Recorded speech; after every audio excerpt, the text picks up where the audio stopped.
É isso, o que está acontecendo e em que momento estamos? Eu vou começar essa rodada de entrevistas com o Dr. Nelson Teich, que está nos ouvindo por Skype, porque eu gostaria de saber o seguinte: a gente está vivendo uma segunda onda ou a gente ainda nem saiu da primeira onda da Covid-19? E é importante saber esse momento e classificar em ondas? Bom, acho que essa discussão de segunda onda ou estar voltando, ter continuado da primeira, não faz muito sentido.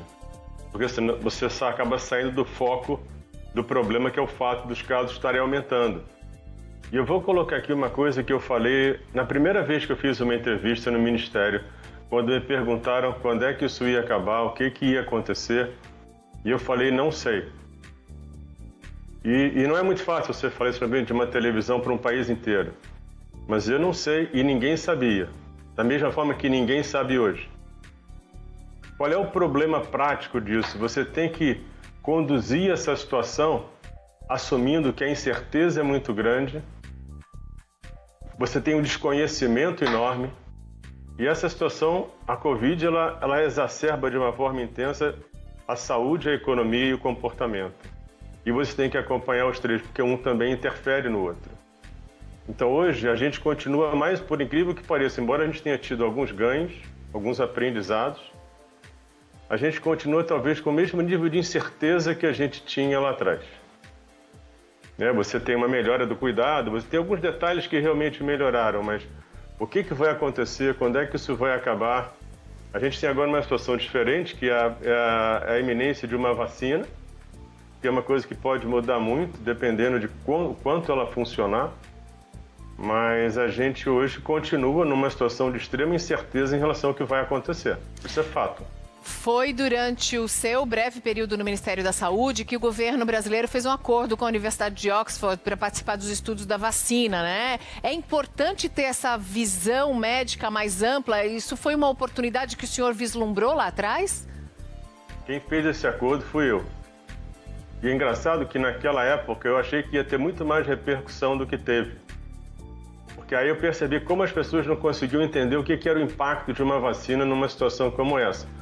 E aí eu acho que realmente ter uma pessoa que tem uma visão médica faz diferença, porque ali eu via claramente que aquilo provavelmente era a solução, aquela vacina estava sendo desenvolvida, eu vi a oportunidade do Brasil fazer parte dos estudos, o que automaticamente na minha cabeça levaria uma chance do país ser um dos primeiros a receber a vacina, caso ela fosse uma vacina considerada assim eficiente e para poder ser usada na sociedade. Mas o que me chamou a atenção naquela época foi isso, porque na época ninguém nem se falava em vacina direito, ninguém abordava o problema como é agora.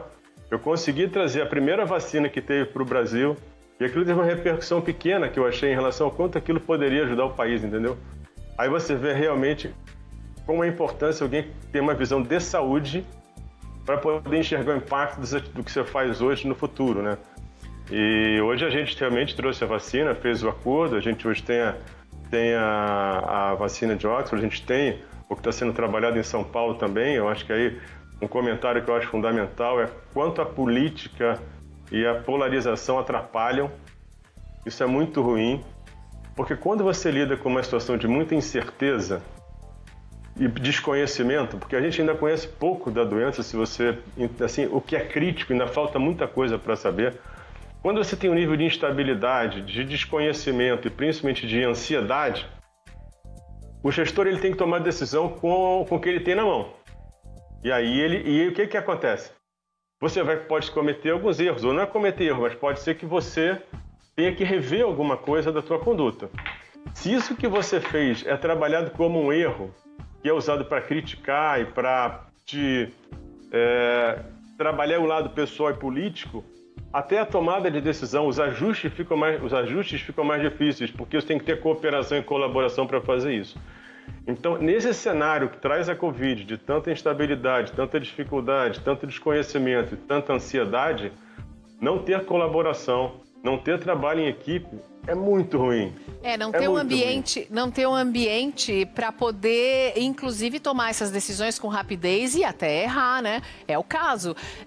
Eu gostaria de saber, no caso da vacina de Oxford, eles erraram a dose num lote de voluntários e isso deve atrasar e muito o processo, não? O que acontece depois desse erro que foi anunciado? Isso atrasa em quanto tempo o estudo para a vacina? Até porque o grupo que recebeu primeiro meia dose e depois a dose inteira acabou tendo melhor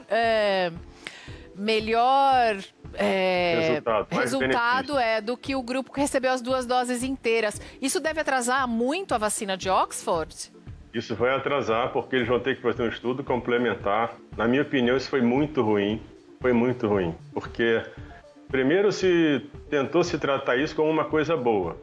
Você tem uma falha metodológica grave no estudo. Metade das pessoas, um grupo de pessoas toma metade da dose. Aí a metade da dose tem 90%, enquanto a dose toda tem menos de 70%. Né? O grupo total tinha 70%. Isso é uma coisa contraintuitiva.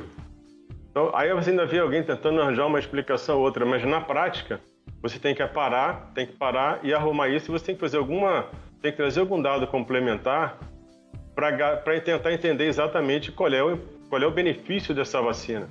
E o que é ruim nisso, na minha opinião, é que isso traz uma certa insegurança em relação ao que está sendo feito.